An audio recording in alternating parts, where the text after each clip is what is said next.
You're never too small to dream big. And that's why I just experienced in this new film from Sony Pictures Animation, Goat, now playing in theaters. But is this new Sony Pictures Animation film worthy enough to send a few slam dunks for the whole family to enjoy and get a few laughs from? Or is this one a complete fumble that's so bad? Find out in this spoiler free review right now. Big D's Entertainment Rankings and Reviews.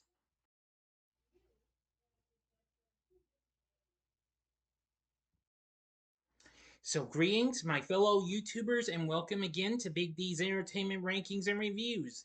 I'm the Big D, and this time around, I bring to you a spoiler free review of the 2026 animated sports comedy flick GOAT, released by Columbia Pictures along with Sony Pictures Animation, directed by Tyree Dillahay, and written by Aaron Bushbaum and Teddy Riley, starring Caleb McLaughlin providing the voice as the titular character, an anthropomorphic goat named Will Harris, who aspires to become the greatest of all time at a basketball like sport known as Rollerball.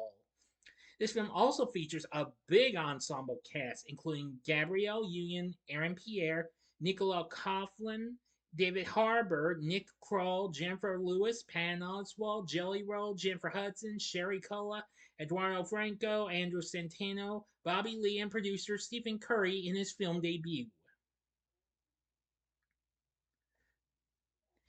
Anyway, now this film has just now been released, and I gotta say it's a pretty cool film. If you saw my out theory reaction I gave to you all yesterday, in a world of anthropomorphic animals at the Sea of Vineland, young goat Will Harris aspires to be like his idol, Black Panther Jet Fillmore, a rollerball player for the Vineland Thorns.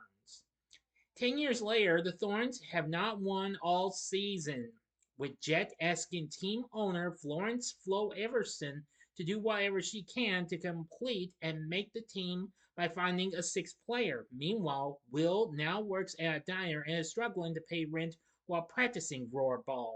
While trying to find the money, he faces off against Maine, M-A-N-E, Attraction, the lead player for the Lava Court Magmas. Though he has an early lead, he loses and his apartment space is taken, causing him to crash with his friend Daryl. The next morning, a video of Will breaking Maine's ankles goes viral. As he arrives to the diner, he is surprised to see Flo there and is signed to the Thorns on the spot. When Jet finds out, she is enraged and mocks Will during an interview. Will is introduced by proboscis monkey Coach Dennis to the team. Indian rhinoceros Archie Everhart, giraffe Lenny Williamson, Komodo dragon Moto Olachenko, and ostrich Olivia Burke. Will is placed on the bench for a few games, but when Jet has a technical foul, she is forced to sit out. And he is subbed in and scores a winning point, gaining the Thorns their first win and the respect of his teammates. Well, it really turns into a real big squabble between him and Jet, especially when Jet wants to bring home a Rollerball trophy called the Claw. But you'll find out more about that when you see the film. That's all the story I will give you because this is a spoiler-free review. And spoiler-free reviews, I only give you a little bit of the story, so that doesn't spoil much. Now, for my thoughts on Goat, I gotta say this is a very fun film and what have you. This is like Space Jam meets Zootopia, which look for a review of that coming up next month. For its sequel, though, I don't know. That film's still crushing competition, theaters like crazy. But let's not get on that subject, okay? I don't really want to hurt anybody's feelings who likes the film, okay? And went and saw it, okay? I'm not going to be rude to you. But anyway, Goat proved to be pretty fun and what have you. And I gotta say, it was just so much fun. So I think this is a fun film that I think the kids will really enjoy and what have you. I mean, now this is not the first time Sony's done a sports themed anime flick. I mean, years back they actually did Surf's Up, which I have yet to review that one, but maybe one day I will. But anyway, Goat proved to be so incredible and fun and exciting. The film's gotten good reviews. It currently sits at 80% on Rotten Tomatoes, where it sits at 60%, well, a score of 60 on Metacritic, and Audiences Poll by Cinema Score gave it an A. Mark Kennedy for the Associated Press praised its visuals while simultaneously criticizing its writing as lazy, thin, and tiresome in its overly familiar redemption arc. Brandon Yu for the New York Times wrote, "It's a story with few surprises and most rudimentary emotional concepts, but is enlivened by artwork with colorful texture and a dynamic animation style." Yes, I really think the animation, the visuals are pretty good. Kind of feels like the animation that was used in, of course, the Spider-Verse films, as well as K-pop Demon Hunters. Eric Goldman was more favorable on this, saying while the film truly shines and stands out is in its animation, where it truly shines and stands out is in its animation. I misread that. Apologies. And has a lot of fun with the idea that these characters truly are animals. However, for some film reviews, well, for one review, John Nugent of Empire wasn't too thrilled, giving us a mere 2 out of 5, saying, lovely visuals, but this is a rare miss from Sony Pictures Animation. Watch K-pop Demon Hunters again instead. Well, I disagree. I think this film's good as is. Sure, it does have some issues and flaws, but not too much, though. Owen Gleiberman of Variety called it a vibrant surprise. It's a highly original and rousing anime feature, a sports fable with a hip hop vibe and off kilter cosmology.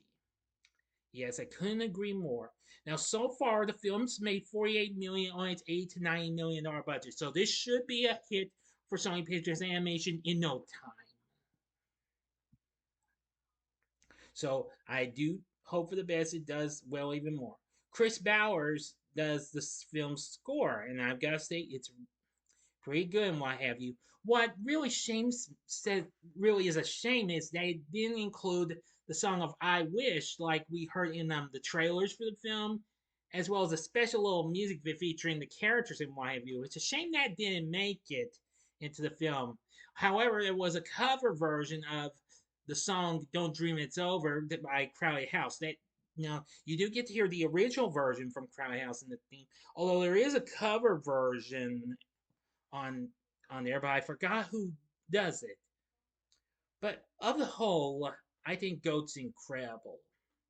Maybe not one of Sony Pictures Animation's greats, but it comes close though. Now, and for our cast, voicing Will is Caleb McLaughlin, who most people would know him. He recently played Lucas Sinclair on Netflix's now defunct hit Stranger Things. Yes, I have to say, he does a great job in performing Will. He's absolutely really good and does a great job. Voicing Jet is Gabrielle Union, who I remember sent her from many films like Bring It On and lots of other films. She does a great job as this character. This is so cool.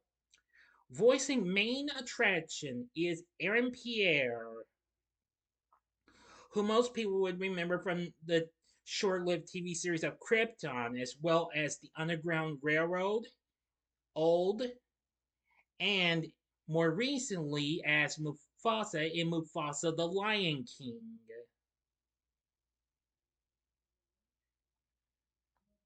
I must say he's a good actor. He does a pretty good job on this. Olivia is voiced by Nicola Coughlan. Or I mean Coughlan. Excuse me. I'm sorry. Now she's done some stuff, well, but most of them I'm not familiar with, except for when she played in Barbie as Diplomat Barbie. Yeah, that's her. Really something. David Harbour, who I've known him from numerous things, including Thunderbolts from the MCU last year. He voices Archie, and I gotta say, he's awesome in this. Great job. Moto is voiced by Nick Kroll. Most people knew him from The League and Kroll Show and History of the World Part 2 from Hulu. And of course, we've also heard his voice in other films, like including Sausage Party, Captain Underpants, the first epic movie, The Secret Life of Pets 2. Let's see, and Sang 2, the Bob's Burgers movie, and more recently, Smurfs from last year. At least he's much better in this film over that abomination. Stephen Curry voices Lenny. I must say he's pretty good. Of course, he's was an actual basketball player. This is really cool to have a basketball player voicing an animal playing a basketball theme game called Roarball. That's so cool. Voicing Flo is Jenifer Lewis. Most people would know her from films like Beaches, Sister Act, What's Love Got to Do With, Poetic Justice, and The Preacher's Wife. I have to say, she's pretty good in her performance, definitely. Voicing Dennis Cooper, the Thorns coach, is Pan Oswalt, who most people would know him as the narrator, or should I say, an adult Adam F. Goldberg for the recent hit sitcom The Goldbergs. And he's appeared on numerous shows and movies and what have you. And of course, he voiced Remy in Ratatouille. Let's see. Then we have the big guy himself, Jason Bradley IV, better known to us as Jelly Roll, rapper, singer, and songwriter. He voices Grizz, a British grizzly bear roarball player. See, Jennifer Hudson, who I think you know who that one is. Yes, I figure that's her, all right. Former American Idol contestant and who has appeared in movies like Dreamgirls, and I do believe she was in Sex and the City. She voices Louise Harris, Will's mother. Oh, believe me, the list goes on and what have you. There's so many voices. So you got to admit the voice acting cast is really good. So it does have a few flaws. Some that got me laughing. There were some things that didn't quite make me laugh as much as I hoped for. But in the end, I think Goat was a fun film. So I would definitely recommend you go see this. I think your kids will like it too. I think it's a good film. Maybe not one of Sony Pictures Animation's greats, but it manages to do its best. So go see it. For my score, I'm giving Goat 4.5 stars. And on a scale of 1 to 10, I give it a 9. So, what did you think of Goat? Let me know in the comment section below. If you like this video, click the like button, subscribe, click the bell for notifications, and be a part of the Big D Nation. Continue to help support my channel, and you know the rest. And tomorrow, if you haven't seen my other new out the reaction that I posted a while ago, I will now be giving you a spoiler-free review of the film Crime 101 tomorrow, which means I will be postponing Coffee and Foxy Brown just by a day. So details to follow on when I will be confirming that. Also, I want to point out which means I have rescheduled my TV log of Blossom for the 25th of this month. So you're still going to get it this month, okay? Everything else will go on as planned. So if you like this, check out my reviews for 2 of these films I had just talked about that has a basketball feel to them, and they're animated. But they both have live action in them as well. In the upper left-hand corner, check out my review of Space Jam from 2020, from 1996. Or check out my review of its long overdue sequel from 2021, Space Jam: A New Legacy. Or go to the bottom left-hand corner and see my spoiler-free review of Sony Pictures Animation's award-winning hit, from last year, K-pop Demon Hunters. And the bottom right-hand corner is a button you can click to subscribe. If you like rankings and reviews on movies, TV, music, video games, etc., then I'm your guy. Thanks for watching. Until next time, I'm the Big D saying see ya.